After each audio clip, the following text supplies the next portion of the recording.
11वीं कक्षा की भूगोल विषय में हम लोग अध्ययन कर रहे थे। अध्याय 3 अपवाह तंत्र। इसमें हम लोग भारत के अपवाह तंत्र के बारे में पहले भाग में अध्ययन कर लिए थे। ये वीडियो दूसरे भाग का है। पहले भाग में हम लोगों ने अध्ययन किया था अपवाह क्या है, अपवाह तंत्र क्या है, इसके बारे में अध्ययन किया था और जल ग्रहण क्षेत्र के बारे में अध्ययन किया था हमने वहाँ। और जल संभर क्षेत्र यानी वाटरशेड और रिवर बेसिन, नदी द्रोणी और अपवाह द्रोणी ड्रेनेज बेसिन का अध्ययन कर लिया था। जल विभाजक रेखा क्या है ये भी अध्ययन कर लिया था।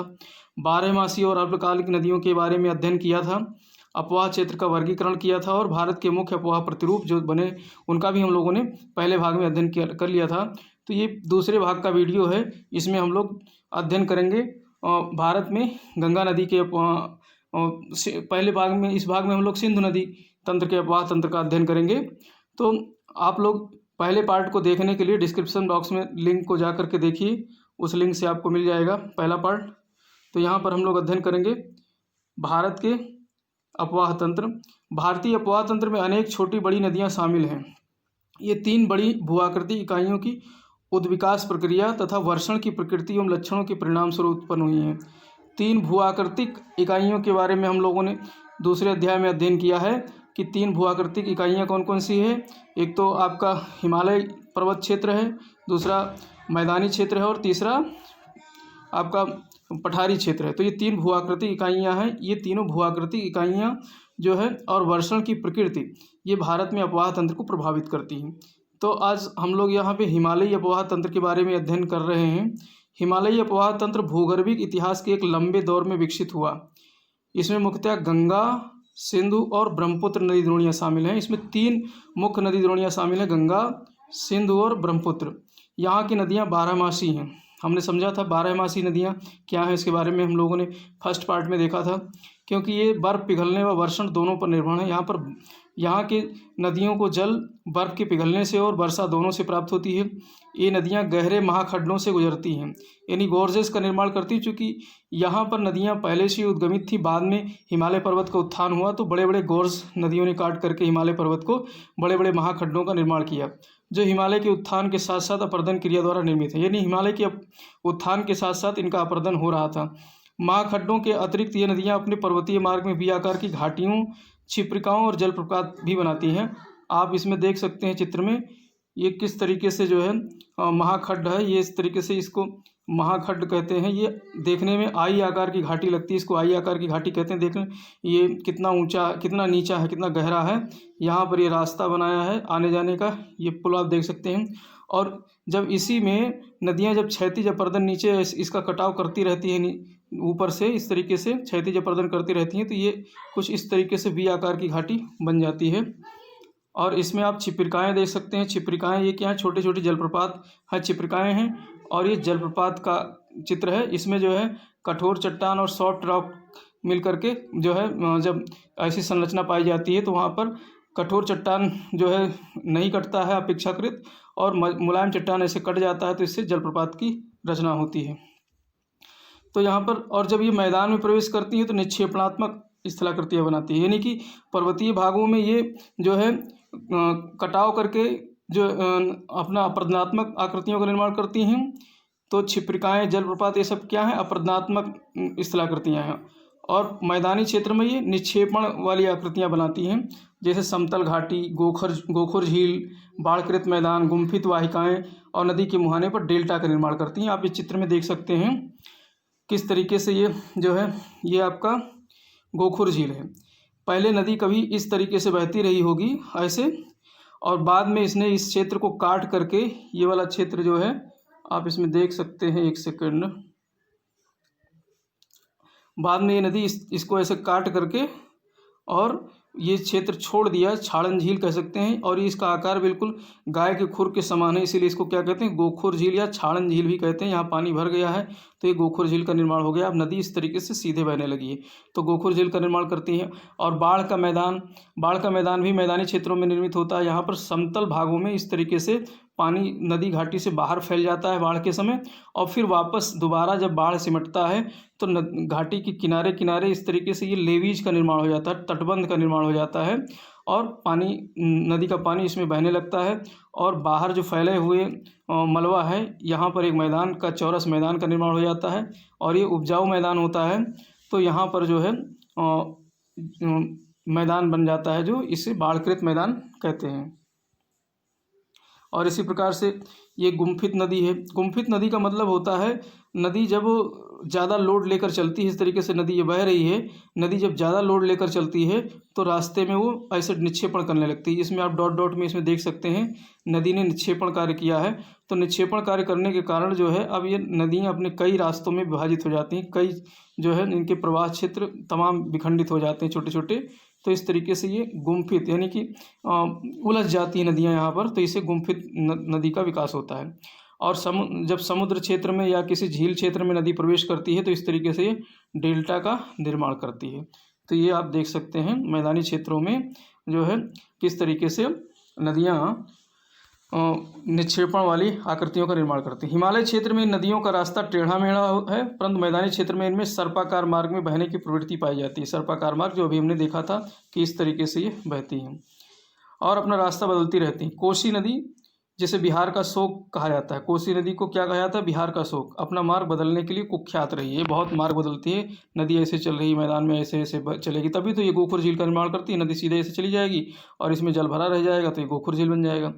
ये नदी पर्वतों के ऊपरी भाग में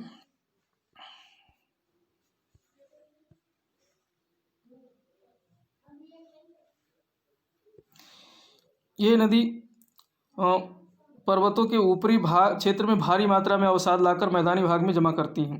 इससे नदी मार्ग अवरुद्ध हो जाता है, परिणाम स्वरूप नदी अपना मार्ग बदल लेती है। ठीक है, कोसी नदी ऊपरी पर्वतीय क्षेत्र से इतनी भारी मात्रा में अवसाद क्यों लाती है? तो ऊपरी पर्वतीय क्षेत्र से भारी मात्रा में अवसाद क्यों लाती है?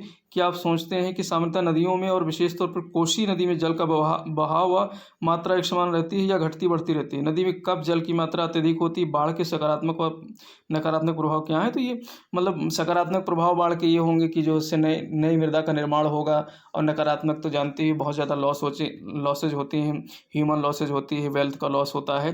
तो इस तरीके से जो है ये कोसी नदी जो है भारी मात्रा में अपने रास्ते को बदलने के लिए कुख्यात है। ये हमने देख लिया है। अब हम यहाँ पर अध्ययन करेंगे हिमालय पर्वतीय अपवाह तंत्र का विकास। हिमालय पर्वतीय नदियों के विकास के बारे में मतभेद है। अब इनका विकास कैसे हुआ इसके बारे में देखते हैं। यदि भूवैज्ञानिक मानते हैं कि मायोसीन कल्प ये जो है, जो पहली किताब है उसमें आप देख सकते हो, डिस्क्रिप्शन बॉक्स में दिया गया है, उसमें आप इसका अध्ययन कर सकते हो। लगभग 2.4 करोड़ से 50 लाख वर्ष पहले, यानी मायोसीन कल्प का था 2.4 करोड़ से 50 लाख वर्ष पहले, एक विशाल नदी जिसे शिवालिक या इंडो ब्रह्म कहा जाता था, हिमालय के संपूर्ण अनुदैर्ध्य विस्तार के साथ असम से पंजाब तक बहती थी। अंत में निचले पंजाब के पास सिंध की खाड़ी में अपना पानी विसर्जित करती थी। आप इस चित्र से समझ सकते हो। देखिए, पहले एक नदी बहती थी, अब ये तो जो है पहले ये नदी पूरब से पश्चिम की तरफ इस तरीके से बहती थी, जिसको कहते थे इंडो ब्रह्म नदी। और ये नदी यहाँ पर कहीं पर सिंध की खाड़ी थी, और इस सिंध की खाड़ी में ला करके अपना जल विसर्जित करती थी। इस तरीके से ये नदी बहती थी। और ये हिमालय पर्वत है, हिमालय पर्वत के समानांतर, इस तरीके से हिमालय पर्वत के समानांतर ये नदी बहती थी और अपना जल जो है ला करके यहाँ पर ये खाड़ी थी इसमें विसर्जित करती थी। ठीक है, तो ये कहा गया यहाँ असम से लेकर के और पंजाब के पश्चिमी क्षेत्र तक ये नदी बहती थी। तो वही चीज़ यहाँ पर है, अपनी जो है सिंध की खाड़ी में अपना पानी विसर्जित करती थी। शिवालिक पहाड़ियों की असाधारण निरंतरता, इनका सरोवरी उद्गम और इनका जलोढ़ निक्षेप से बना होना, जिसमें रेत, मृतिका, चिकनी मिट्टी, गोलास्मा, कांग्लोमरेट शामिल है, इस धारणा की पुष्टि करते हैं। किस धारणा की पुष्टि करते हैं? कि यहाँ पर पहले जो है इस तरीके की नदी बहती थी। शिवालिक पहाड़ी जो है, शिवालिक पहाड़ी जो आज है जहाँ पर, वहीं पर जो है ये नदी बहती थी। तो शिवालिक पहाड़ियों की असाधारण निरंतरता, यानी इनमें जो है एकदम एक सीधी रेखा में, एक तरीके से कह सकते हो बिना कटे छटे शिवालिक पहाड़ी पाई जाती है। और इनका सरोवरी उद्गम, और शिवालिक पहाड़ी का उद्गम क्या है? सरोवर, यानी जो है नदी से उद्गम है। और इनका जलोढ़ निक्षेप से बना होना, और इनका निर्माण कैसे हुआ? जलोढ़ निक्षेप से हुआ, जिसमें रेत, मृतिका, चिकनी मिट्टी, ये सब गोलास्म वगैरह पाए जाते हैं। तो इससे ये सिद्ध होता है कि जहाँ पर आज शिवालिक पर्वत है, वहाँ पर, यानी ये जो शिवालिक पर्वत है, यहाँ पर कभी जो है क्या था? ये इंडो ब्रह्म नदी बहती थी पूरब से पश्चिम की तरफ। ऐसा माना जाता है कि कालांतर में इंडो ब्रह्म नदी 3 मुख्य अपवाह तंत्रों में बँट गई। बाद में ये 3 अपवाह तंत्रों में बँट गई। पश्चिम में सिंधु और इसकी 5 सहायक नदियाँ थीं। पश्चिम में सिंधु, ये वाली जो है पश्चिम वाला क्षेत्र, जो ये वाला क्षेत्र है, ये वाला क्षेत्र सिंधु और उसकी सहायक नदी, जैसे कि ये देख सकते हो आप, सिंधु और इसकी सहायक 5 सहायक नदियाँ मुख्य रूप से, जिसमें झेलम, चेनाब और रावी, ब्यास, सतलज, ये 5 मुख्य नदियाँ हैं जो पंजाब के नाम से जानी जाती हैं। और मध्य क्षेत्र में, मध्य में गंगा और हिमालय से निकलने वाली इसकी सहायक नदियाँ, और मध्य भाग में ये देख सकते हो, मध्य भाग में यहाँ पर जो है ये वाले भाग में गंगा और हिमालय से निकलने वाली अन्य नदियाँ, और पूरब में ब्रह्मपुत्र, ये ब्रह्मपुत्र। तो इस तरीके से ये 3 भागों में विभाजित हो जाती है। पूरब में ब्रह्मपुत्र का भाग व हिमालय से निकलने वाली इसकी सहायक नदियाँ। विशाल नदी का इस तरह विभाजन संभवतः प्लेस्टोसीन काल में हिमालय के पश्चिमी भाग में, यानी प्लेस्टोसीन काल में क्या हुआ था, हिमालय के पश्चिमी भाग में वह पोटवार पठार, ये दिल्ली रिज के उत्थान के कारण हुआ। यहाँ पर देखिए, यहाँ पर एक इसको मैं 1 सेकंड में साफ करता हूँ। यहाँ पर जो है प्लीस्टोसीन काल में यहाँ पर उत्थान हो गया, यहाँ पर दिल्ली रिज बन गया। दिल्ली रिज यानी पोटवार पठार का ये पूरा उत्थान हो गया, इधर उत्थान हो गया, इधर की तरफ ढाल हो गया। तो जो इंडो ब्रह्म नदी जो पूरब से पश्चिम की तरफ बहती थी, उसमें उसकी दिशा में अब दिक् परिवर्तन हुआ, दिशा परिवर्तित हो गई, अब पश्चिम से पूरब बहने लगी। तो वही यहाँ कह रहा है कि इसमें उत्थान हुआ और ये क्षेत्र सिंधु व गंगा अपवाह तंत्रों के बीच जल विभाजक बन गया। कौन सा क्षेत्र? पोटवार वाला। ये वाला क्षेत्र जो है, ये वाला क्षेत्र सिंधु का इधर बन गया क्षेत्र और गंगा का इधर क्षेत्र बन गया। तो ये दोनों के बीच जल विभाजक का काम करने लगा। जल विभाजक को समझने के लिए आप डिस्क्रिप्शन में इसका लिंक दिया हुआ है पहले पार्ट का, वहाँ पर आप समझ सकते हैं जाकर के जल विभाजक रेखा क्या है। तो इस तरीके से जल विभाजक बन गया। इसी प्रकार मध्य प्लीस्टोसीन काल में राजमहल पहाड़ियों में मेघालय पठार के मध्य स्थित मालदा गैप का अधोक्षेपण हुआ। और यहाँ पर जो है इसके साथ साथ में क्या हुआ कि प्लीस्टोसीन, मतलब कुछ समय बाद में जो मध्य प्लीस्टोसीन काल आया, तो मध्य प्लीस्टोसीन काल में क्या हुआ, राजमहल पहाड़ी और मेघालय पठार के बीच, यानी ये आप देख सकते हो, इस यहाँ पर जो है राजमहल पहाड़ी है और यहाँ पर मेघालय पठार है। तो इसके बीच में यहाँ पर एक जो है धसान उत्पन्न हुआ, धसान पैदा हुआ। ये धसान देखते हैं क्या है, तो यहाँ पर मालदा गैप का अधोक्षेपण हुआ, जिसमें गंगा और ब्रह्मपुत्र नदी तंत्रों का दिक् परिवर्तन हुआ और बंगाल की खाड़ी की ओर प्रवाहित होने लगी। यहाँ पर मालदा गैप बन गया, यानी मेघालय पठार इधर पूरब साइड में और पश्चिम में जो है राजमहल पहाड़ी, इसके बीच में एक क्षेत्र धंस गया, जिससे मालदा गैप का निर्माण हुआ। अब मालदा गैप का निर्माण हो गया तो यहाँ पर जो है अब ये जो नदी ब्रह्मपुत्र नदी इधर बह रही थी, अब ब्रह्मपुत्र नदी का दिक् परिवर्तन हो गया, ये इस तरीके से यहाँ बहने लगी और गंगा नदी अलग हो गई इससे जो है। तो इस तरीके से ये मालदा गैप ने अब जो है क्या हुआ, और ये बंगाल की खाड़ी की ओर प्रवाहित होने लगी। तो इस तरीके से आप देख सकते हो हिमालयी अपवाह तंत्र की नदियाँ। अब हम हिमालयी अपवाह तंत्र की नदियों में सिंधु नदी तंत्र का अध्ययन करेंगे बारी बारी से। यहाँ इस वीडियो में हम लोग सिर्फ सिंधु नदी तंत्र का अध्ययन करेंगे, फिर इसके अगले पार्ट में गंगा नदी तंत्र को देखेंगे, फिर ब्रह्मपुत्र नदी तंत्र को देखेंगे, फिर उसके बाद प्रायद्वीपीय नदी तंत्र को बारी बारी से हम लोग अध्ययन करेंगे। तो सिंधु नदी तंत्र के बारे में देखते हैं। ये विश्व के सबसे बड़े नदी द्रोणियों में से एक है, जिसका क्षेत्रफल 11,65,000 वर्ग किलोमीटर है। भारत में इसका क्षेत्रफल कितना, 3,21,289 वर्ग किलोमीटर। इसकी कुल लंबाई 2,880 किलोमीटर है। सिंधु नदी की कुल लंबाई कितनी है, 2,880 किलोमीटर है। और भारत में इसकी लंबाई कितनी, भारत में कितनी दूर तक बहती है, तो 1,114 किलोमीटर सिंधु नदी का भारत में जो है इसका विस्तार है। भारत में ये हिमालय की नदियों में सबसे पश्चिमी है। सबसे पश्चिमी नदी कौन है हिमालय में, तो सिंधु नदी है। इसका उद्गम कहाँ है, तिब्बत क्षेत्र में कैलाश पर्वत श्रेणी में बोखरचू के निकट एक हिमनद है। बोखरचू के निकट एक हिमनद है, वहाँ से होता है, जो कि 4,164 मीटर की ऊंचाई पर स्थित है। तो इस हिमनद को क्या कहते हैं, सिंगी खम्बान या शेरमुख कहते हैं। आप यहाँ पर देख सकते हैं इस चित्र में, यहाँ पे मानसरोवर झील है, इसी के पास में जो है जो सिंगमुख है, यहाँ से ये निकलती है। ये कैलाश पर्वत है, तो कैलाश पर्वत के पास से यहाँ से इस तरीके से सिंधु नदी का उद्गम होता है, मानचित्र में आप देख सकते हैं। और ये लद्दाख व जास्कर श्रेणियों के बीच से उत्तर पश्चिम दिशा में बहती है। ये इधर आपका ये लद्दाख क्षेत्र हो गया, ये वाला जो है लद्दाख श्रेणी हो गया इधर, और ये जास्कर श्रेणी होगा, इसके बीच से ये बहती है। ठीक, तो इसके बीच से ये उत्तर पश्चिम दिशा की ओर बहती हुई ये लद्दाख और बाल्टिस्तान से गुजरती है। लद्दाख श्रेणी को काटती हुई यह नदी जम्मू और कश्मीर में गिलगिट के समीप एक दर्शनीय महाखंड का निर्माण करती है। ये पाकिस्तान के चिल्लस के निकट दरिस्तान प्रदेश में प्रवेश करती है। मानचित्र में इस क्षेत्र को अब ये पाकिस्तान में, यहाँ देखिए इस तरीके से, यहाँ से ये दरिस्तान क्षेत्र है, यहाँ से पाकिस्तान में प्रवेश कर जाती है। सिंध नदी की बहुत सी सहायक नदियाँ हिमालय पर्वत से गुजरती हैं, हिमालय पर्वत से निकलती हैं बहुत सी इसकी सहायक नदियाँ। इसमें कौन कौन सी सहायक नदियाँ, जैसे श्योक है, गिलगित है, जास्कर है, ये सब क्या है इसकी, हुंजा, नुब्रा, सिगार, गास्टिंग, द्रास, ये सब क्या है, सिंधु की सहायक नदियां हैं। अंततः ये नदी अटक के निकट पहाड़ियों से बाहर निकलती है, जहां दाहिने तट पर काबुल नदी इसमें आकर मिलती है। दाहिने तट पर इधर ये जब पहाड़ियों से बाहर निकलती है तो काबुल नदी इस तरीके से आकर के इसके दाहिने तट, ये दाहिना तट हो गया, इधर से नदी ऐसे चल रही है तो आप इधर मुँह करके खड़े हो जाएंगे तो ये दाहिना तट ये वाला हो जाएगा। तो काबुल नदी यहाँ से अफगानिस्तान से आकर के इसमें मिलती है। इसके दाहिने तट मिलने वाली अन्य मुख्य सहायक नदियां हैं खुर्रम, दाहिने तट से और भी नदियां हैं, खुर्रम, तोची, गोमल, ब्योबा, संगर, ये सब अफगानिस्तान की तरफ से आती हैं नदियां और दाहिने तरफ इसमें आकर के पाकिस्तान वाले क्षेत्रों में मिल जाती हैं। ये सभी नदियां सुलेमान श्रेणियों से निकलती हैं। ये नदी दक्षिण की ओर बहती हुई मीठानकोट के निकट पंचनद का जल प्राप्त करती हैं और ये सब नदियां मिल करके और मीठानकोट जो है, ये है मीठानकोट के निकट जो है यहाँ आकर के और ये पंचनद का जल प्राप्त करती है, जिसमें पंचनद में 5 नदियाँ हैं, झेलम, चेनाब, रावी, ब्यास, सतलज, ये क्या है, पंचनद है और ये सब मिल करके सतलज के नाम से यहाँ आकर के मीठानकोट पाकिस्तान में सिंधु नदी में जो है मिल जाती है। तो अब प्रश्न यहाँ बनेगा कि सतलज नदी यानी पंचनद कहाँ पर मिलती हैं सिंधु नदी में, तो पाकिस्तान के मीठानकोट में।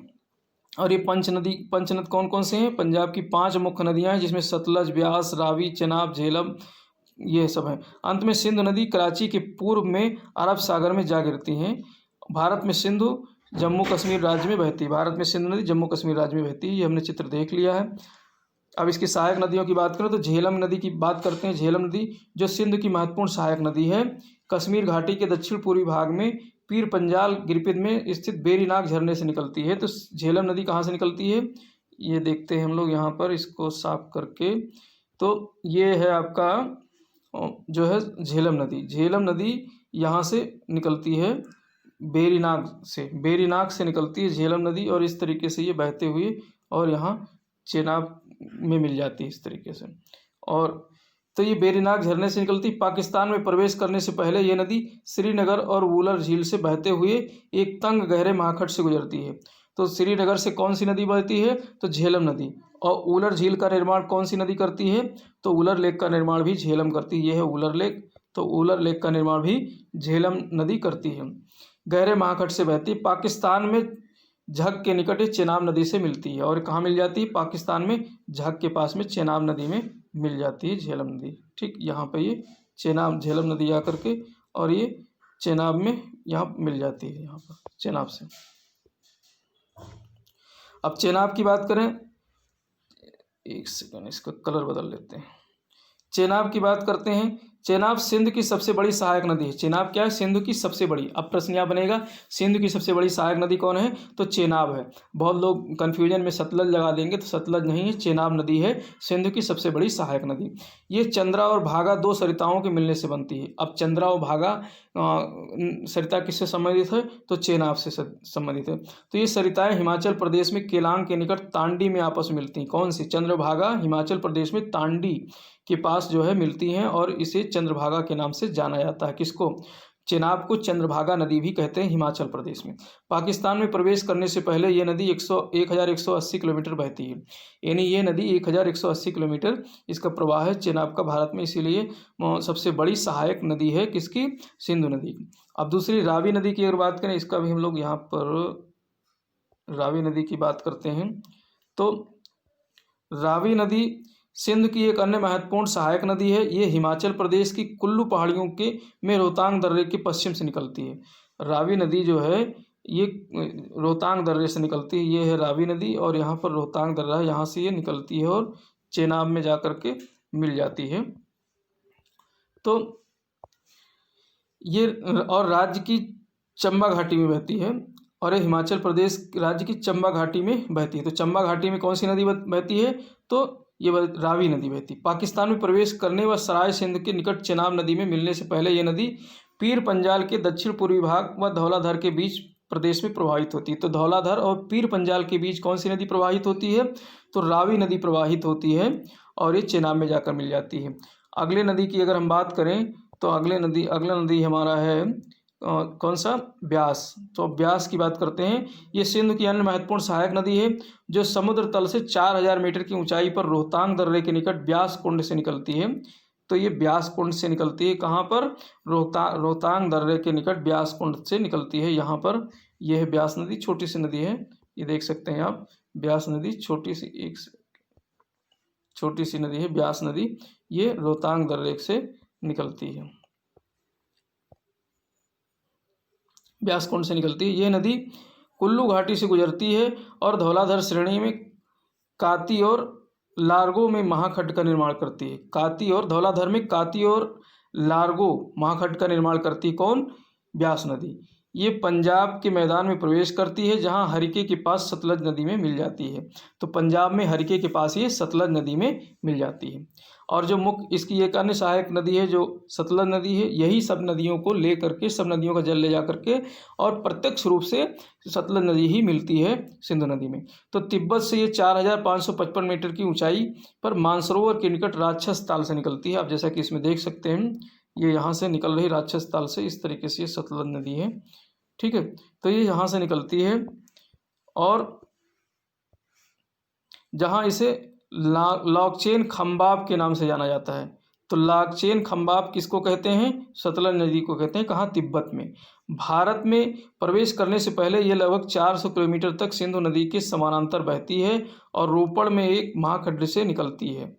ठीक, ये हिमालय पर्वत श्रेणी में शिवकिला से बहती हुई पंजाब के मैदान में प्रवेश करती है। हालांकि ये है तो लंबी नदी, ये काफ़ी लंबी नदी है सतलज, लेकिन भारत में ये इतना ही बहती है।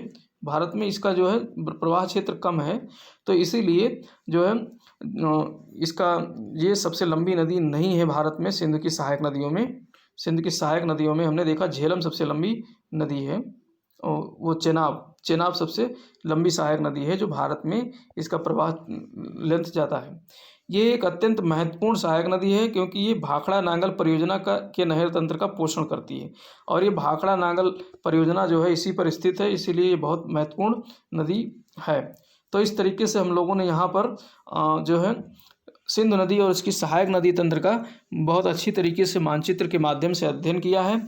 तो अब आप लोग जो है इसके थर्ड पार्ट का इंतज़ार कीजिए, शीघ्र ही इसका तीसरा पार्ट आएगा, उसमें हम लोग गंगा नदी तंत्र के बारे में अध्ययन करेंगे। तो देखिए यहाँ पर आप लोग अगर मेरे चैनल को अभी तक सब्सक्राइब नहीं किया है तो एकेडमिक ज्ञान सेतु को सब्सक्राइब कर लीजिए, उसके बगल में बेल आइकन को अवश्य दबा लीजिए जिससे कि नोटिफिकेशन तुरंत प्राप्त हो जाए आपको। और मेरे दूसरे channel NCERT with Rajendra sir को भी सब्सक्राइब कर लीजिए, वहाँ पर बहुत सारे वीडियोज डले हुए हैं NCERT के। ठीक है, इसी के साथ थैंक यू फॉर वॉचिंग। जय हिंद, जय भारत।